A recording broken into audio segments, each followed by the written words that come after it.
আপনি ভারতের নাগরিক এই কথাটি আপনি কিভাবে প্রমাণ করবেন? আপনার হাতে থাকা আধার কার্ড, ভোটার আইডি কিংবা পাসপোর্টও যদি আপনার নাগরিকত্বের চূড়ান্ত প্রমাণ না হয়, তাহলে আপনি কিভাবে এই সত্যটি প্রমাণ করবেন? এটি এমন একটি প্রশ্ন যা বর্তমান সময়ে সোশ্যাল মিডিয়া থেকে শুরু করে দেশের রাজনৈতিক অলিন্দে এক বিশাল বিতর্কের জন্ম দিয়েছে। এই বিতর্কের সূত্রপাত হয় যখন বিদেশ মন্ত্রকের এমইএ একটি ছোট স্পষ্টীকরণ পুরো দেশকে চমকে দেয়। মন্ত্রক সাফ জানিয়েছে যে ভারতীয় পাসপোর্ট মূলত একটি আন্তর্জাতিক ভ্রমণ নথি, ট্রাভেল ডকুমেন্ট। এটিকে নিজের ক্ষমতায় নাগরিকত্বের চূড়ান্ত বা শেষ প্রমাণ হিসেবে গণ্য করা যাবে না। বিদেশ মন্ত্রকের পক্ষ থেকে পাসপোর্ট সেবা দিবসের একটি ব্রিফিংয়ে স্পষ্ট করা হয়, ভারতীয় পাসপোর্টের প্রাথমিক উদ্দেশ্য হল নাগরিকদের আন্তর্জাতিক স্তরে ভ্রমণের অনুমতি দেওয়া এবং বিদেশে তাদের পরিচয় ও জাতীয়তা প্রতিষ্ঠা করা। এটি বিদেশে আপনার পরিচয় বহন করলেও আইনিভাবে নাগরিকত্ব নির্ধারণের চূড়ান্ত প্রমাণ নয়। মন্ত্রকের এই মন্তব্যের পরই সাধারণ মানুষ থেকে শুরু করে প্রখ্যাত গীতিকার জাভেদ আখতার এবং বিরোধী শিবিরের একাধিক বড় নেতা সরাসরি সরকারের কাছে প্রশ্ন তুলতে শুরু করেছেন, তাহলে সাধারণ মানুষ নাগরিকত্ব প্রমাণ করতে কোথায় যাবেন? চারদিকের এই বিভ্রান্তির মাঝে সবাই এখন জানতে চান এই বিষয়ে আমাদের দেশের আইন ঠিক কী বলছে।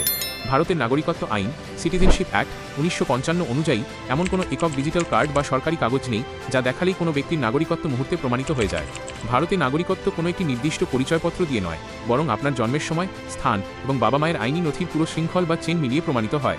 আদালত এবং সরকারের দেওয়া তথ্য অনুযায়ী আধার কার্ড যেখানে শুধুমাত্র আপনার পরিচয় এবং ঠিকানার প্রমাণ, সেখানে প্যান কার্ড বা ড্রাইভিং লাইসেন্স কেবল ট্যাক্স ও গাড়ি চালানোর মতো প্রশাসনিক কাজের জন্য দেওয়া হয়। ভোটার আইডি এবং পাসপোর্ট অত্যন্ত শক্তিশালী সহযোগী নথি হলেও আইনি লড়াইয়ে এগুলিকেও নাগরিকত্বের শেষ কথা ধরা হয় না। এই আইনি গোলকধাঁধায় আপনার জন্ম শংসাপত্র, বার্থ সার্টিফিকেট এবং স্কুলের পুরনো রেকর্ডই সবচেয়ে মজবুত ভিত্তি হিসেবে কাজ করে। কেন জন্ম সংক্রান্ত নথি সবচেয়ে গুরুত্বপূর্ণ? ভারতের অধিকাংশ মানুষই জন্মের ভিত্তিতে এ দেশের নাগরিকত্ব পেয়েছেন। তাই কোনো ব্যক্তি কবে, কোথায় জন্মেছেন এবং সেই সময় তার বাবা মায়ের নাগরিকত্ব কী ছিল তা প্রমাণকারী নথিগুলি সবচেয়ে গুরুত্বপূর্ণ বলে বিবেচিত হয়। 1955 সালের নাগরিকত্ব আইন অনুসারে বিষয়টিকে তিনটি ভাগে বোঝা সম্ভব। 26শে জানুয়ারি 1950 থেকে 1 জুলাই 1987 মধ্যে জন্ম, যারা এই সময়ের মধ্যে ভারতে জন্ম, যারা সাধারণত জন্মসূত্রে ভারতে জন্মেছেন তারা সাধারণত জন্মসূত্রে ভারতের নাগরিক। তারা বাড়িতে বা হাসপাতালে জন্মালেও জন্মসূত্রে ভারতের নাগরিক হবার দাবিদার হবে। 1 জুলাই 1987 থেকে 3রা ডিসেম্বর 2004-এর মধ্যে জন্ম। এই সময়কালে ভারতে জন্মানো ব্যক্তিদের বাবা অথবা মায়ের মধ্যে যে কোনো একজনের ভারতীয় নাগরিক হওয়া বাধ্যতামূলক। যে কোনো একজনকে ভারতের নাগরিক হওয়ার প্রমাণ দিতে হবে। 3রা ডিসেম্বর 2004 বা তার পরে জন্ম।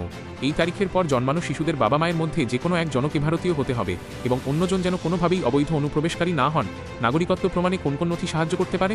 যেহেতু কোনো একটি একক নথি আপনার নাগরিকত্ব প্রমাণ করতে পারে না, তাই যে কোনো তদন্ত বা আইনি প্রয়োজনের সময় সরকারি আধিকারিকেরা পরিস্থিতি অনুযায়ী একাধিক কাগজের সত্যতা মিলিয়ে দেখেন।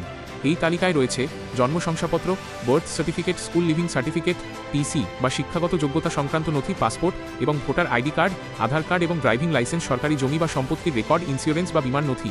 নথির পুরো চেন সামনে রাখাই আসল কাজ। আইনি বিশেষজ্ঞদের মতে ভারতের নাগরিকত্ব কোনো একটা সার্টিফিকেট দিয়ে নয়, বরং নথিপত্রের একটা ধারাবাহিক পারা চেন দিয়ে প্রমাণিত হয়।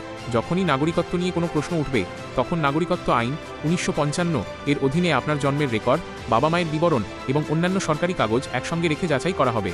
আর এই কারণেই নিজের বুনিয়াদী নথি যেমন বার্থ সার্টিফিকেট এবং স্কুলের সার্টিফিকেট যত্ন সহকারে সামনে রাখা প্রত্যেক ভারতীয়র জন্য অত্যন্ত জরুরি। এক নজরে আধার কার্ড কি ভারতীয় নাগরিকত্বের প্রমাণ? না, আধার কার্ড মূলত পরিচয় ও ঠিকানার প্রমাণ। এটি একা ভারতীয় নাগরিকত্বের চূড়ান্ত প্রমাণ নয়। পাসপোর্ট কি নাগরিকত্বের প্রমাণ? পাসপোর্ট একটি গুরুত্বপূর্ণ সরকারি ভ্রমণ নথি, তবে নাগরিকত্ব নিয়ে আইনি যাচাইয়ের ক্ষেত্রে প্রয়োজন অনুযায়ী অন্যান্য নথিও বিবেচনা করা হতে পারে।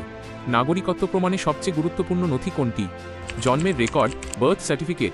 আপনি কবে এবং ভারতের কোনো নির্দিষ্ট ভূখণ্ডে জন্মেছেন তা প্রমাণকারী জন্ম শংসাপত্রই হল আপনার নাগরিকত্বের প্রথম এবং সবচেয়ে প্রধান বুনিয়াদী ভিত্তি। বাবা মায়ের আইনি নথির শৃঙ্খল, চেইন অফ ডকুমেন্টস। 1955 সালের নাগরিকত্ব আইন অনুযায়ী বিশেষ করে 1987 এবং 2004 সালের পর জন্মানোদের ক্ষেত্রে সন্তান জন্মের সময় তার বাবা বা মায়ের যে কোনো একজনের বৈধ ভারতীয় নাগরিকত্বের ধারাবাহিক প্রমাণ থাকা বাধ্যতামূলক।